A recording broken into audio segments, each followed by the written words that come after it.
ঈদের জামাতে উপদেষ্টা আসিফ মাহমুদকে সানি ইমামের সাথে দাঁড়ানো কতটুকু যৌক্তিক ছিল শোনেন। ঈদের জামাতে উপদেষ্টা আসিফ মাহমুদ কোনো ভুল করে নাই এবং সেইটা ওখানে ইচ্ছা করেও দাঁড়ায় না। ইমাম সাহেব টেনে তারে দাঁড়া করেছে এবং সবাই তাকে ওই জায়গার মধ্যে যোগ্য মনে করছে বিদায় তারে ওই জায়গায় দাঁড়া করাইছে। এখন আপনি তার বিরুদ্ধে মাসালা দিতে আইছেন, ফেসবুকে লিখতেছেন, আর 5 তারিখের আগে তাদেরকে যখন করার জন্য সকল পরিকল্পনা করছিল, ডিবি হারুন যখন তাদেরকে ভাতের সাথে খাওয়ানোর চিন্তা ভাবনা করছিল, তখন আপনার এই সুশীলগিরি কোথায় আছিল? বাটপার কোথাকার। এই যারা বিরোধিতা করতেছে, এটার বাংলা একটা প্রবাদ আছে, দেখতে নারে যারে চলন বাঁকা তার। বলেন চলন বাঁকা। আপনি যারে পছন্দ করেন না তার বালকতাও আপনার কাছে ভালো লাগে না, তার হাঁটাটাও আপনার অপছন্দ, তার বাচন ভঙ্গিও আপনার কাছে কি অপছন্দ। আর আপনি যারে ভালোবাসেন হেতে গাঁজা খাইলেও আপনার কাছে মনে হতে কি সুধা পান করিতেছে। আপনি কি দেখেন নাই ইমাম সাহেবের ডান পাশে একজন ইমাম ছিল নি, তো উনি নিয়ে আবার বাম পাশে আরেকজনকে দাঁড় করাইছে। এটা যে কেউ দাঁড়াইতে পারে। এখানে সানি ইমাম একজন ছিল। গতকালকে দেখলাম এক দলের নেতা বলতেছে, আগে আসছিল ছাত্র মেসে থাকতো, এখন 40 কোটি টাকার গাড়ি সামনে পিছে থাকে। তো তোর সমস্যা কি? তোমার সমস্যা কি? এই দেশে 500 নেতার লিস্ট আমি আপনাকে দিতে পারবো যারা রাজনীতি করে, রাজনীতিকে ব্যবসা হিসাবে নিছে। পিডব্লিউডি টেন্ডার পাওয়ার জন্য, রোডস এন্ড হাইওয়ে টেন্ডার, অমুক ডিপার্টমেন্টের টেন্ডার, অমুক বালিটা দখল করা, অমুক বাজারটা দখল করা, এটা হলো তাদের আসল উদ্দেশ্য। মানুষের জনগণের কল্যাণে কাজ করে না।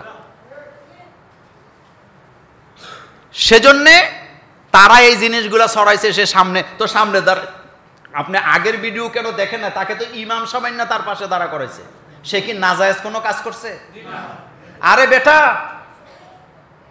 মমতাজদেরকে জীবনে কোনোদিন ঈদগায় আনতে পারো না। আর এখন যারা দেশের উপদেষ্টা হয়েছে তারা তো ঈদের জামাতে হাজির হইয়া জাতিকে একটা দিক নির্দেশনা দেওয়ার চেষ্টা করছে। ডক্টর ইউনূস ঈদগাহের মাঠে যে বক্তব্য দিয়েছেন, গত 54 বছরে কোন রাষ্ট্রপ্রধান দিতে পারে নাই। মজা লাগে না? হ্যাঁ, সুখী আছেন, মজা নাই? মজা পাইবেন, অপেক্ষা করেন। অনেকে মনে করে নির্বাচন হইলেই সব বুঝবেন। নির্বাচন হইয়া নেক, এই মসজিদও থাকবে, আমিও থাকবো, আল্লাহ বাঁচায় রাখলে, তখন এটা জবাব দেবো। নির্বাচন হোক খালি, তখন দেখবেন কদ্দু সুখী আছিলেন। আমরা শান্তি চাই। বলেন আমরা কি চাই? আমরা এই বছরের মতো ঈদ মানুষে বাড়িতে শান্তিতে পালন করছে বিরোধী দলের লোকেরা। আপনি একটা 17 বছরে একবারও দেখাতে পারবেন না। এই বছর সবাই বাড়িতে ঈদ করছে, কারো নামে মামলা নাই। আছে নাকি? অতিষ্ঠ করে দিচ্ছেন আপনারা। এগুলি বাদ দেন। একটা লোক তাকে আইনে ইমাম সাহেব দ্বারা করাইতে পারে। আমি এখানে নামাজ পড়াই, কয়েকদিন আগে আমাদের এখানে মিজান চেয়ারম্যান আসছিল না? আচ্ছা বলেন, ওনার সাথে আমার পার্সোনাল সম্পর্ক সেটা ভিন্ন কথা, কিন্তু আমি ইমাম হিসাবে যতটুকুন মর্যাদা ওনাকে দেওয়ার দরকার আমি দিছি নাকি দেই নাই? কথা আসতে করেন, দিছি নাকি দেই নাই? যে কোনো নেতা আসুক, যে কোনো দলের, আপনি দেখবেন আমি সেটাই করব, কারণ তারা জনপ্রতিনিধি, তার একটা মর্যাদা পাওয়ার অধিকার কি আছে। আপনি মনে করেন না যে আমাদের হুজুর শুধু উমুকরে তুমুকরে না। আপনি জানেন না, ব্রাহ্মণপাড়ায় আমি 8 বছর কোনো মাহফিল করতে পারি নাই। কয় বছর? এরপরে আমাদের জাহের ভাই যখন উপজেলা চেয়ারম্যান হইলেন, তখন উনি ওখানে ঘোষণা দিছে যে মোল্লানা যে মাহফিল করবে ব্রাহ্মণপাড়া আমি পাহারা দেব। উনি কি আমার দলের লোক ছিল?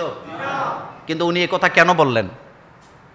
এজন্যই বলছে আমি ওনাকে সম্মান করতাম।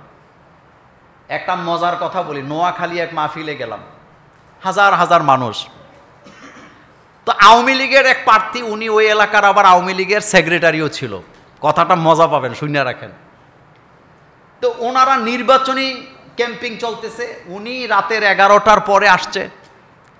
আইসা তারা তো নির্বাচন করে, নির্বাচন যারা করে তারা তো ব্যস্ত, এত স্যান্ডেল ক্ষয় হয়, দৌড়াইতে থাকে।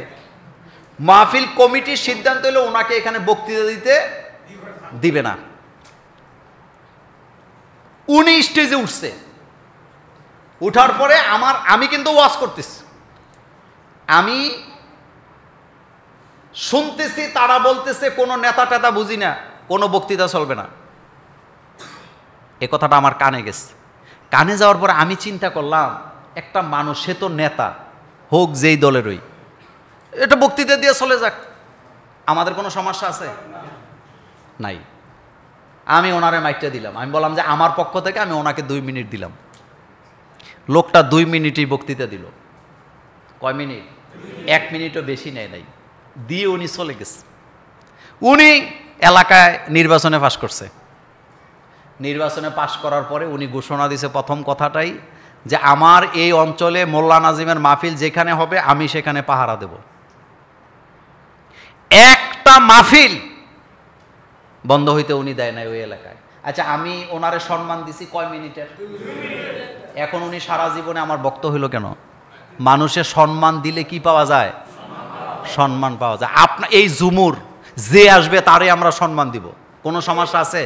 কিন্তু চোর বাটপার সন্ত্রাসের সাথে আমাদের কোনো আপোষ, গাঁজাখুরের সাথে আমাদের কোনো আপোষ নাই। আমরা সবার, আরে ভাই, আল্লাহ জান্নাত দিব, কারে দিবে জান্নাত, কারে জাহান্নাম দিবে, এই সিদ্ধান্ত কি আমি দিতে পারবো?